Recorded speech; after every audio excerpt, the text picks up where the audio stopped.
کله به وایي خیراتونه نه مني، کله به وایي پیران نه مني، کله به وایي زیارتونه نه مني، کله به وایي د قبر عذاب نه مني، کله به یو پروپیګانډا کوي، کله به بله پروپیګانډا کوي، خلق به باندې کله به وایي مسلې غلطې دي، کله به یو یره ورکوي وایي عقیدې غلطې دي، دا عقیدې غلطې دي د دی، کله به وایي مونځ ورپسې نه کېږي، وایي مونځ ورپسې ونه کوي. دا ټولې پروپیګانډې د هره زمانه کې لګیارې کېږي او اورئ به، دا خبرې به کېږي او اورئ به، او همدغه لارو کوڅو کې دا خبرې کله یو ته کړي، کله بل ته کړي، کله یو په اشتباه کې اچولې، کله بل سره، کله بند کړي، درس ته لاړ نشي، سبق ته لاړ نشي، داونه کې داونه کې. د خدای بندگانو دا خبرې پرېږدئ، قرآن او سنت د الله دین توحید او سنت دا مسله راټینګه کوي، شریعت اسلام راټینګ کوي. آخر کله ناکله سړی چې اختلاف پس کې دی، د اختلاف وجه خو دې وښیي. د مونځ فرایض چې څومره منل پکار دي نو هغه ټول زه یې منم او بل یې مني. د مونځ په فرایضو کې اختلاف نشته، اتفاق دی. د مونځ په واجباتو کې اتفاق دی، د مونځ په سنتو کې اتفاق دی، د مونځ په طریقه کې اتفاق دی، د مونځ په کولو فرضیت کې اتفاق دی، د مونځ په ادایګۍ کې اتفاق دی چې 5 وخت لري. اختلاف نشته. په زکات کې اختلاف نشته. نصاب چې څومره دی په هغې ټولو اتفاق دی. ورکولی چې چاته دی هغه ټولو اتفاق دی. چې د کم انداز باندې ورکول دی په هغې اتفاق دی. نو په مونځ کې اتفاق، په زکات کې اتفاق، په روژه کې د ټولو اتفاق دی چې د رمضان د میاشتې روژه فرض ده، د دې وخت نواله تر دې وخته پورې فرض ده، دومره عمر باندې فرض ده، په دې چا باندې فرض ده. په دې ټولو مسلو د روژې کې اتفاق دی. ځان منم بل یې مني.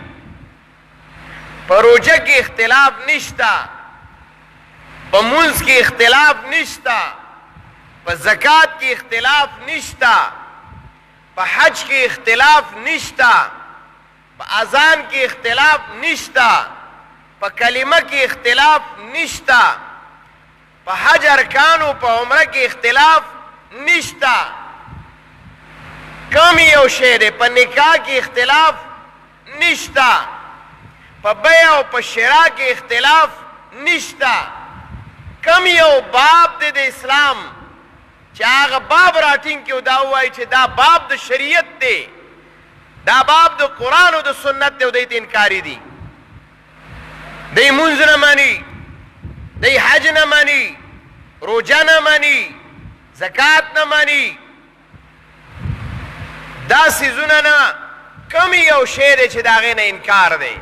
کلمه یوه ده، اذان یو دی، قرآن یو دی، مونځ یو دی، طریقې یوه ده. همغه لاس پورته کول دي، په نامه تړل دي، رکوع سجده کول دي. څه اختلاف پکې شته؟ په دې کې اختلاف نشته. د قرآن په آیاتونو کې اختلاف نشته. نو کومه یو داسې مسله ده په باب د طلاق په مسایلو کې اختلاف نشته، د نکاح په مسایلو کې اختلاف نشته، د رضا په مسایلو کې اختلاف نشته. د کومه یو مسله ده چې هغه د اختلاف سبب دی چې په هغې باندې دا دومره لوی درار د مخالفت جوړ کړی دی، د تعصبیت او د ضد او د عناد جوړ کړی دی. آخر څه وجه ده؟ آخرت باندې ایمان دی، قیامت باندې ایمان دی، پولیس صراط باندې ایمان دی، قرآن او سنت باندې ایمان دی، پیغمبر باندې ایمان دی، په فرشتو ایمان دی، په کتابونو ایمان دی، دوباره ژوند باندې ایمان دی، په مرګ ایمان دی، په قبر ایمان دی. کم یو خبره د اختلاف ده، کم یو خبره ده چې هغه د اختلاف ده. په ختم نبوت ایمان دی، د قبر عذاب او ثواب باندې ایمان دی. مونږ خو نه پوهېږو چې دا کومه یو خبره داسې ده. په حنفیت په هغې باندې اتفاق دی، په دیوبندیت اتفاق دی، په قرآن او سنت اتفاق دی، صحابو باندې اتفاق دی، په صحابیت د صحابي باندې اتفاق، د هغې په عدالت باندې اتفاق چې هغه عادلان دي، د هغې په عدالت اتفاق شو، په نبوت اتفاق شو، په عقیده د توحید په کلمه اتفاق دی. صحیحه مسله څه ده؟ سنت د جناب رسول الله صلی الله علیه وسلم زم منم چې کوم ثابت دي، نو دا خو به تم منې. بدعت زه نه منم نو ته به هم نه منې، شرک زه نه منم ته هم نه منې. اخر جګړه پسې شوه. د جګړې او د اختلاف سبب سره چې د خلکو غوږونه ډکېږي، خلکو ته خبرې کېږي، خلکو ذهنونو کې شبهات پیدا کېږي. دا کومه یو داسې خبره ده چې هغه د ایمان نه خلاف ده، هغه د قرآن نه خلاف ده، هغه د سنت د جناب رسول الله نه خلاف ده، هغه د صحابه کرامو نه خلاف ده، هغه د اسلام او د شریعت نه خلاف ده. کومه یو خبره ده؟ خو یو چل نه راځي، د تعصب او د ضد او د عناد د دې چل راله نه راځي چې بس تعصب دی، ضد دی، عناد دی، دا داسې دی او دا داسې دی، داسې دی او داسې دی. کله یو ته غوږونو کې پسه پسه، کله بل ته، کله لارو کې، کله یو ځای کې، کله بل ځای کې. دا مونځ نه کېږي او دا پلان کې نه کېږي او دا نه کېږي. آخر څه وجه ده؟ کم یو شی دی د اسلام د بابونو نه چې مونږ به ووایو چې یاره دا د اتفاق نه بار دی. قرآن وی ولا تقعدوا بكل صراط توعدون، مه کوئ دا کار چې په لارو کې ناست یئ او د خلکو په غوږونو کې د فتنو خبرې ور اچوئ، د اختلافاتو د تعصباتو خبرې ور اچوئ، د مشتبهاتو خبرې ور اچوئ. مه کینئ ولا تقعدوا بكل صراط توعدون وتصدون عن سبیل الله. اسلام او شریعت راټینګول پکار دي، د اسلام او د شریعت خبر اوچتول پکار دي، د دین او د توحید او د سنت نظریه مخکې کول پکار دي، قرآن او سنت خلکو ته ښودل پکار دي. دا خلک ولې موږ نه متنفره دی؟ په دغه وجه متنفره دی چې منځ کې هېڅ هم نشته او د عداوت او د بغض په ډېریو باندې ولاړ یو، د حسد او د بغض په ډېریو باندې ولاړ یو، او دا کار هغه مې نیولی دی چې دا داسې دی او دا داسې دی، په د دا نه کېږي او د دا نه کېږي او د دا نه کېږي. هاي افسوس ارمان. قرآن وی ولا تقعدوا بكل صراط.